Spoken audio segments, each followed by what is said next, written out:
नूरजहां ड्रामे की आने वाली एपिसोड्स में आप देखेंगे सफ़ीर अपनी माँ के पास आकर कहता है, मैं जानता हूँ कि आप हुनैद भाई के यहाँ बेटी की पैदाइश होने पर काफ़ी ज़्यादा परेशान हैं, लेकिन मैं आपको पोते की खुशी दे सकता हूँ। माहा माँ बनने जा रही है। और ये बात सुनने के बाद तो नूरजहां के होश उड़ जाते हैं। नूरमा, कोई भी बात करने से पहले आप मेरी पूरी बात सुन लें। माहा मेरी पसंद है और मैंने उससे शादी इसीलिए की थी क्योंकि मैं सिर्फ उसे अपनी जिंदगी में देखना चाहता था। मैं चाहता हूँ कि आप उसे दिल से इस घर में आने की इजाज़त दे दें। अगर उसके यहाँ पोता हो गया तो आपकी ये दिली ख्वाहिश सिर्फ माहा ही पूरी कर सकती है। सफ़ीर, इस बात की क्या गारंटी है कि माहा के यहाँ बेटा ही होगा? नूरमा, इस बारे में आपको ज़्यादा सोचने की ज़रूरत नहीं। मैं आपको इस बात की गारंटी देता हूँ कि माहा के यहाँ बेटा ही होगा। बस आप उसे दिल से इस घर की बहू तस्लीम कर लें। नूरजहां सिर्फ एक ही सूरत में माहा को उस घर में आने की इजाज़त दे देती है कि अगर उसके यहाँ बेटा हुआ तो वो उसे दिल से सफ़ीर की जिंदगी में कबूल करने के लिए तैयार हो जाएंगी।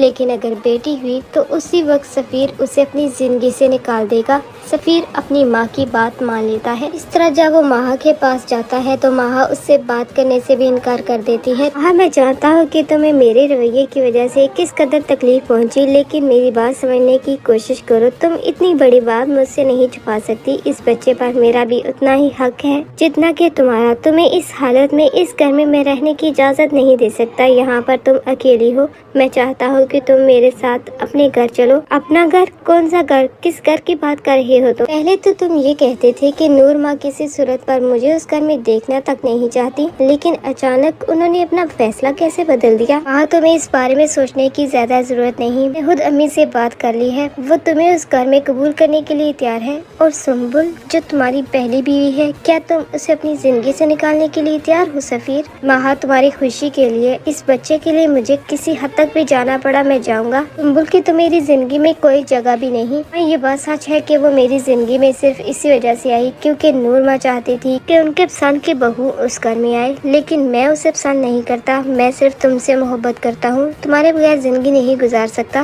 वहाँ भी उसके साथ घर वापस जाने के लिए तैयार हो जाती है, लेकिन कहीं न कहीं उसके दिल में जो सफ़ीर के लिए नफरत पैदा है वो कभी खत्म नहीं हो सकती। इधर सुम्बुल की तो हालत काफी ज्यादा खराब हो जाती है क्योंकि वो सोच भी नहीं सकती थी। जिस सफ़ीर पर वो अंधा एतमाद करना शुरू कर देती है वो तो उससे पसंद तक नहीं करता। माहा को देखने के बाद उससे सिर्फ माहा की ही फिक्र है। उसने जरा बार भी ख्याल नहीं किया कि सुम्बुल उस पर क्या गुजरी होगी। सुम्बुल काफी ज्यादा परेशान हालत में सफीना भाभी से कहती है, आप बिल्कुल ठीक कहती थी। नूरजहां और उनके बेटे सिर्फ और सिर्फ खुदगर्ज हैं। अपने मकसद के लिए किसी का भी इस्तेमाल करना हो तो वो इस्तेमाल करते हैं, जैसे मैं इस्तेमाल हुई। मुझे समझ नहीं आ रही कि मैं किस कदर धोखा खा रही थी नूरजहां पर एतबार करके। और ये बात तो मैं पहले भी तुम्हें बता चुकी थी कि नूरजहां वो कभी भी किसी की सगी नहीं हो सकती क्योंकि वो एक धोखेबाज औरत है। क्योंकि मैं जानती हूँ कि किस तरह उन्होंने मेरी बेटी को मुझसे छीना है और मैं किसी सूरत पर अब अपनी बेटी पर उनका साया भी नहीं पड़ने दूंगी। आने वाली एपिसोड्स काफी ज्यादा इंटरेस्टिंग होने जा रही हैं।